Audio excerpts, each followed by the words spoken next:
My name is Walter Higgins. I'm 68 years old, and for 31 years, I signed my name on documents that decided whether hospitals got built. 6 weeks ago, at my own grandson's graduation party, in front of 30 guests, he leaned toward his girlfriend and said, loud enough for half the backyard to hear, that his grandfather was, and I'm quoting him exactly, kind of a boring old guy who used to do paperwork or something. 1 week later, that same grandson sat across my kitchen table with a private loan application, needing $110,000 of my name attached to his future, because the boring old guy who used to do paperwork was the only person in his entire family with the credit and collateral to make that loan happen at all. Welcome to Silent Honor USA, where we tell true stories about the quiet strength it takes to be underestimated by the people who need you most, and still choose to show up for them anyway. If you've ever built something enormous in silence, only to have someone you love reduce it to nothing in one careless sentence, this story is for you. Drop a comment and tell me where you're watching from tonight. And hit subscribe, because you are going to want to see exactly what happens when boring paperwork turns out to be the only thing standing between someone you love and the collapse of everything they've worked for. I spent 31 years as a credit risk underwriter for a regional development bank outside of Columbus, Ohio, the last 19 of them running the department that approved or denied financing for hospitals, water treatment facilities, and school districts across 4 states. My job was simple to explain and brutal to actually do. I looked at a proposal, a town that wanted to build a new pediatric wing, a county that needed a bridge repaired, and I calculated, in cold, unforgiving numbers, whether that project could survive contact with reality. Bad projections, hidden liabilities, boards that didn't understand their own cash flow. I found the cracks before the concrete ever got poured. Communities paid my bank serious money for that judgment. My own family got the exact same judgment for free for 3 decades, and they never once understood they were sitting on the biggest asset in their entire orbit. I met Carol in 1979 at a mutual friend's engagement party and married her 14 months later in a small ceremony neither of our families could afford to make elaborate. She was a nurse for 38 years, worked the same regional hospital system I would eventually help finance an expansion for, though neither of us realized that particular irony until decades later. Sitting at our kitchen table one evening when I mentioned a project by name, and she went very still and said, "Walter, that's my hospital. That's the wing where I did my rounds for 11 years." We built our entire adult lives around that particular kind of quiet, overlapping usefulness, both of us doing unglamorous, essential work that most people never thought to ask real questions about. I was the man who co-signed my daughter's first car loan when she was 22 and had no credit history. I was the one who reviewed my son-in-law's business plan line by line before he opened his hardware store and found the insurance gap that would have sunk him in year 2 if I hadn't caught it. Sitting at his kitchen table with a legal pad, walking through liability scenarios most first-time small business owners never think to consider until it's too late. I paid off my late wife Carol's hospital bills without ever mentioning a number out loud, because that's not the kind of thing you announce at Thanksgiving. Nobody in my family ever called any of that impressive. It was just Grandpa Walter, doing his quiet paperwork thing again. Carol passed 4 years ago, breast cancer, 18 months from diagnosis to the end, and I nursed her through nearly all of it myself, taking early retirement 2 years before I'd originally planned, because there wasn't a version of that season I was willing to hand off to anyone else. I remember, during her final months, the particular exhaustion of managing insurance appeals between hospice visits, using the exact same skills I'd built underwriting hospital loans to fight our own insurance company on her behalf. A strange, bitter irony that I never fully shared with anyone in the family, because by then, explaining my career had simply stopped feeling worth the effort. Since then, I've lived alone in the same house we raised our daughter in, outside Westerville, driving the same reliable Buick I bought in 2015, wearing the same 3 flannel shirts in rotation, living about as unremarkably as a man can live who is quietly sitting on a low 7 figures in retirement accounts and property, built the same way I built everything else in my life. Slowly, conservatively, and without ever once needing anyone's applause for it. My daughter Denise has one son, my grandson Tyler, 22 years old, who just finished his undergraduate degree in mechanical engineering at Ohio State. I want to be fair to Tyler here, because it would be easy for me to make him sound like a spoiled kid, and he isn't. He worked hard for that degree, genuinely hard, carrying a partial academic scholarship and a part-time job through most of his 4 years. What Tyler has, though, is something I've watched grow in him since he was maybe 14. A particular kind of impatience with anything that doesn't look exciting on the surface. He's the boy who watched me fix a leaking roof myself instead of hiring it out, and called it sad instead of resourceful. He's the young man who, at family dinners, would visibly check his phone the moment I started talking about anything from my old career. The same career that had, at various points, quietly kept this family's finances from collapsing. I remember one specific dinner, maybe 3 years ago, when Tyler was still in high school, and a family friend at the table asked me what exactly credit underwriting involved. I started explaining, genuinely trying to make it interesting, describing a specific hospital project I'd approved that had been rejected by 2 other banks first. Tyler interrupted, not unkindly, just carelessly, to ask his mother if he could be excused to go meet friends, cutting straight through the middle of the story without seeming to register that he'd done it. Denise let him go. Nobody at that table seemed to notice the story had simply stopped mattering the moment a 16-year-old lost interest in it. I finished my sentence to nobody in particular and changed the subject to the weather. Denise and her husband Robert have always treated my career the same way, honestly, though with more politeness about it. To them, 31 years at a regional bank was simply the safe, unglamorous thing Dad did before he retired, a category, not a story.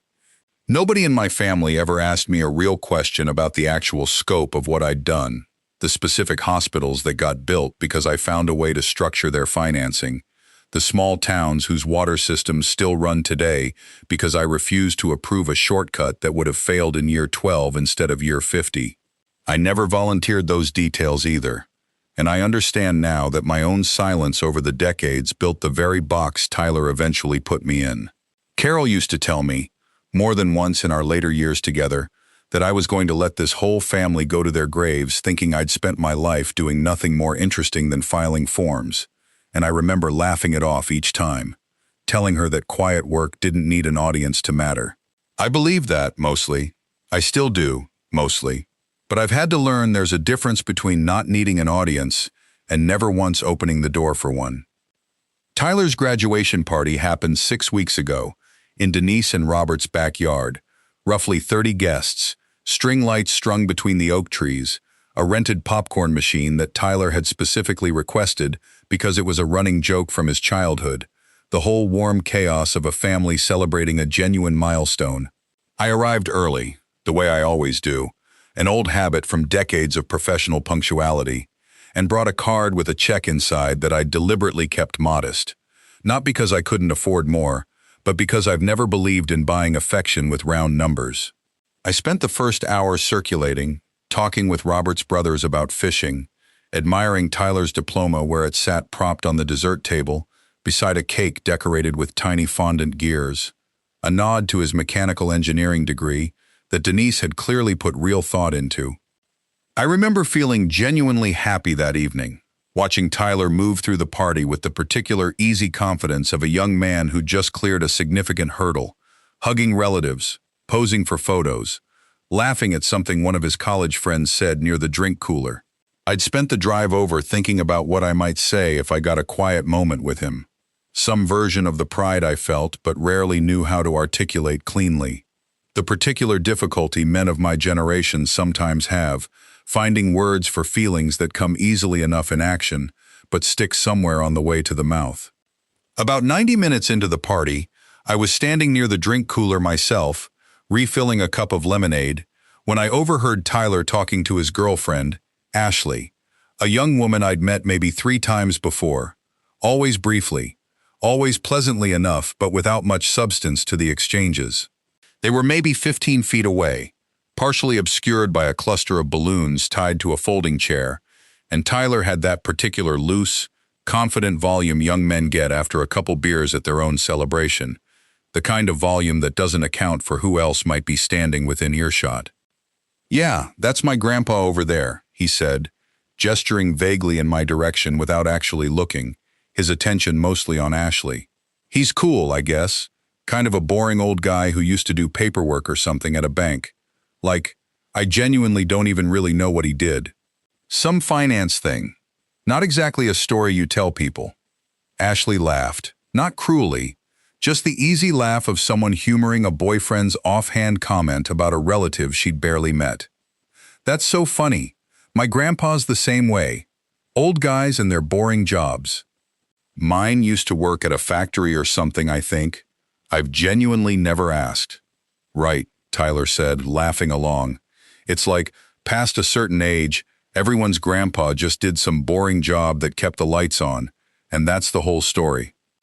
I stood there holding a plastic cup of lemonade, 31 years of hospitals and water systems, and quietly rescued family finances compressed, in my own grandson's mouth, into the phrase, paperwork or something. I want to be honest about what that felt like. It wasn't rage. Men my age who've spent 3 decades making hard, unpopular calls develop a fairly thick skin about being underestimated by people who don't understand the work.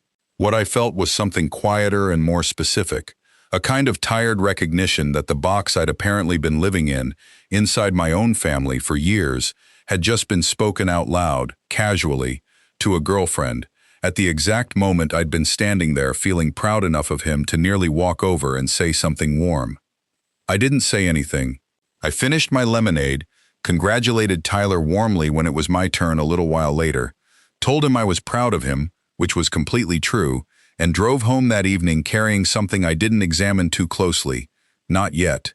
The particular quiet that settles into a man's chest when he's just heard, plainly, exactly how small he's become in the eyes of someone he'd have driven through a blizzard for without a second thought. 1 week later, on a Tuesday evening, Denise called and asked if Tyler could come by my house the next day to talk to me about something important. I said of course, assuming, honestly, that it might be career advice, some question about engineering firms or salary negotiation, the kind of practical conversation grandfathers sometimes get asked into once grandchildren realize there's decades of working world experience sitting quietly in the family.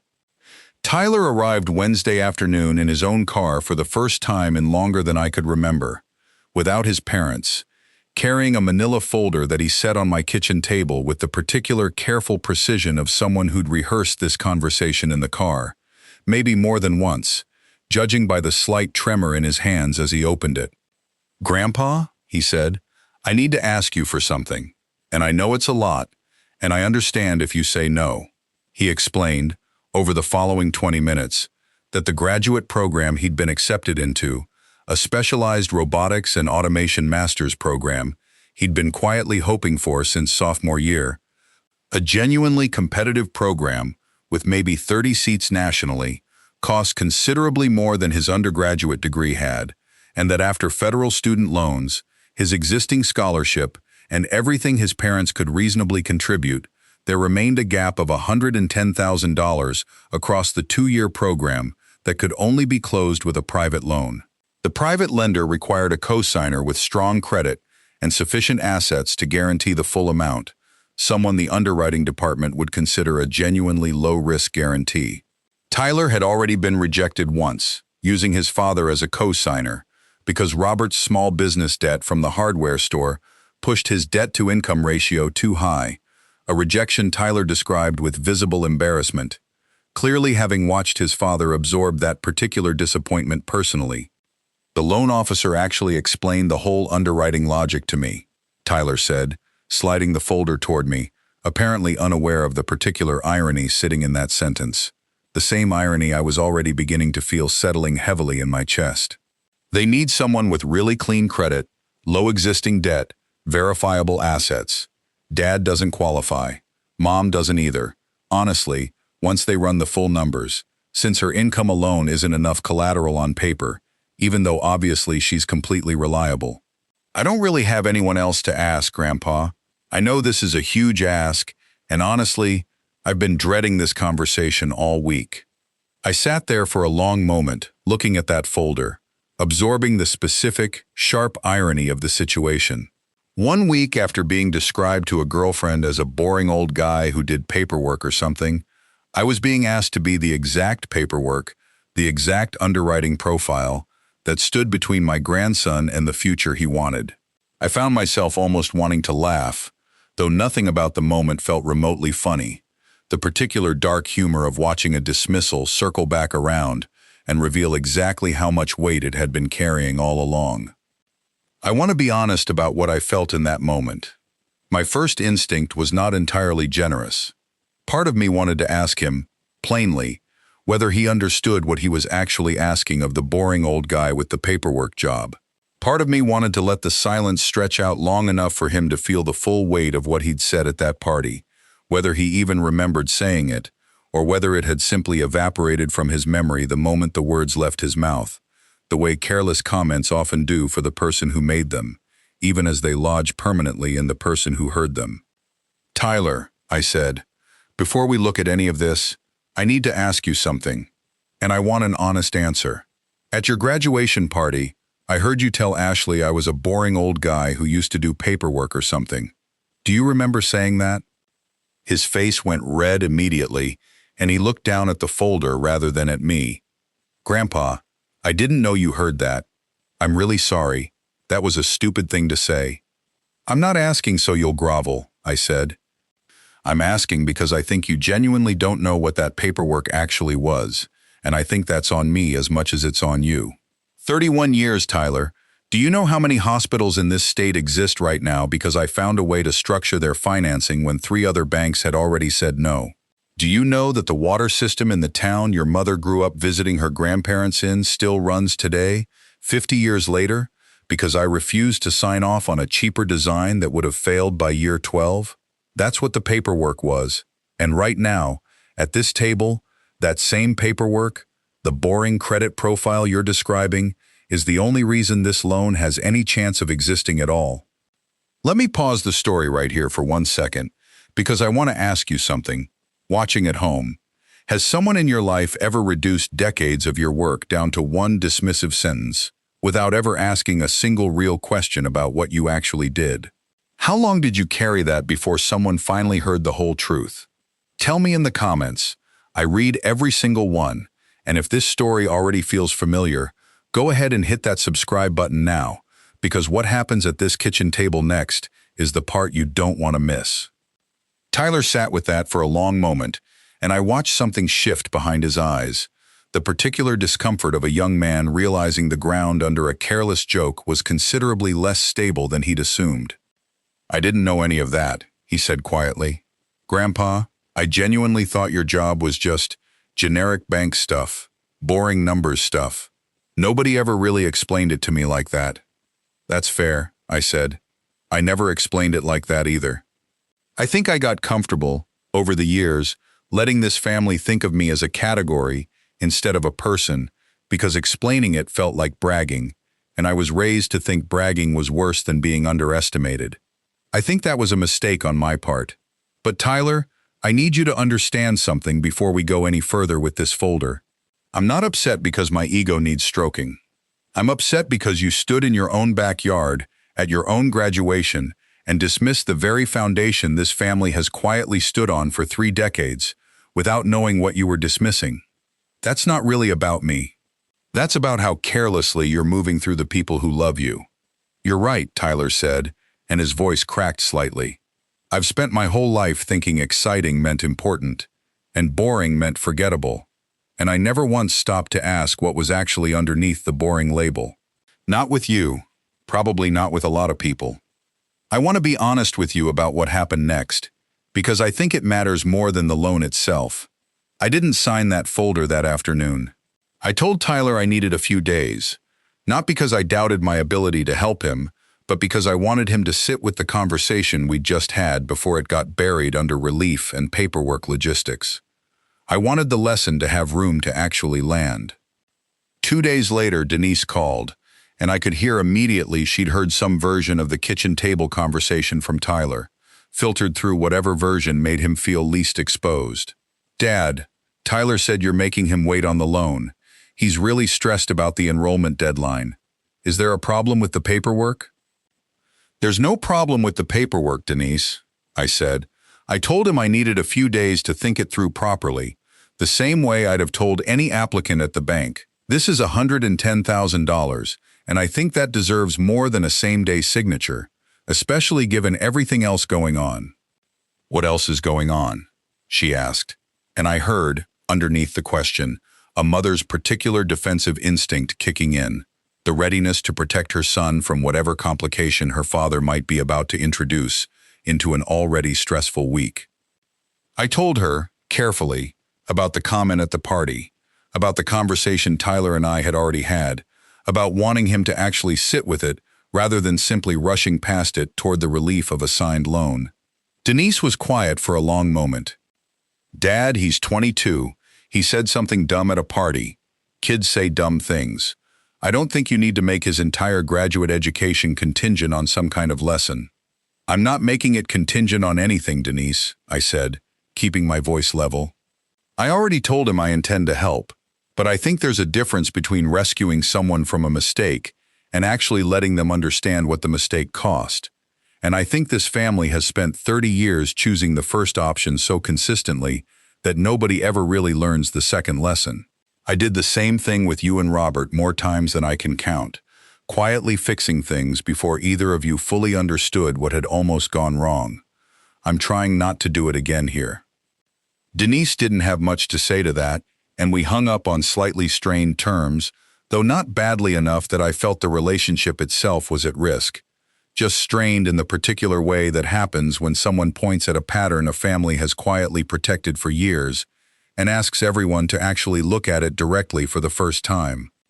4 days later, Tyler came back, without the folder this time, and asked if I would tell him the real story, not the loan, my actual career. He sat at my kitchen table for nearly 3 hours while I walked him through specific projects, specific hospitals, the year I nearly lost my job for refusing to approve a school district's financing because their enrollment projections were fantasy math that would have bankrupted the district in a decade. I showed him a folder of old commendation letters I'd never once shown anyone in the family. Letters from town managers and hospital administrators thanking me by name for judgment calls that had protected their communities for a generation. "Grandpa," he said, near the end of that conversation, "I want you to know, whatever happens with the loan, I needed to hear all of this regardless. I think I've been walking around calling things boring that I just never bothered to actually understand."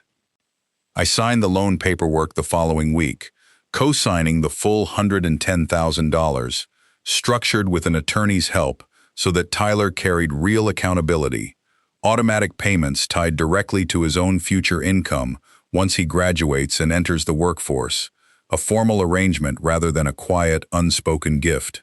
I wanted this loan to teach him something about responsibility, not just rescue him from a gap in his financing.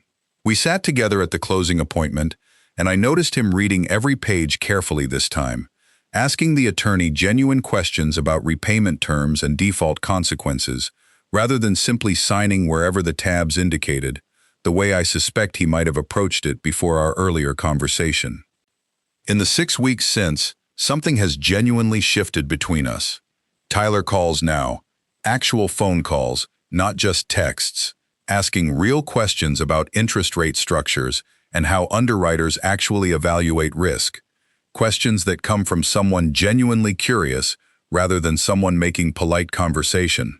2 weeks ago, he asked if he could shadow me for an afternoon while I helped a family friend review a small business loan application, wanting to actually see the process I'd spent 3 decades mastering. He took notes, real notes, in a notebook, the way I used to at his age, and afterward asked if we could do it again sometime, an invitation that meant more to me than he probably realizes. Denise came around too, eventually, calling about a week after our slightly strained conversation to tell me that Tyler had actually sat her and Robert down and repeated, almost verbatim, the story about the hospital and the water system, getting the details mostly right, adding his own observation that he'd apparently never once, in 22 years, thought to ask his own grandfather a real question about his life's work. "I think you were right, Dad," she said.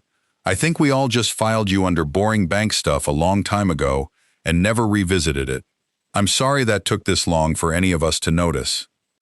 Last week, at a family dinner, I heard Tyler telling his father, unprompted, about the hospital financing story, getting most of the details right, adding, "Grandpa built half the infrastructure in this part of the state and never told anyone. It's actually insane how much he never talked about." Robert, to his credit, turned to me afterward and asked if I'd be willing to walk him through some of my old underwriting framework sometime, since apparently his own business could use a sharper eye on risk than he'd been giving it himself. An offer that told me this shift wasn't confined to Tyler alone. I don't tell you this story because I want sympathy for an old man called boring at his own grandson's party. I tell you this story because I want you to understand something important. The people who love us will sometimes reduce decades of quiet, difficult work into a single careless sentence, not out of cruelty, but simply because we never gave them the material to understand it any other way. That doesn't mean the work wasn't real. It means the story was waiting, patiently, for someone curious enough or desperate enough to finally ask the right question. I spent 31 years being underestimated as the boring guy who did paperwork. It turned out that same paperwork, that same quiet decades of discipline, was the only thing standing between my grandson and the future he wanted. And it took one honest conversation at a kitchen table for him to finally understand exactly what he'd been dismissing his entire life. If this story reminded you of someone in your own life whose quiet work you might not fully understand, tell me in the comments where you're watching from tonight. And if you believe every grandparent's real story deserves to actually be heard, hit subscribe, because we've got a new one for you every single week.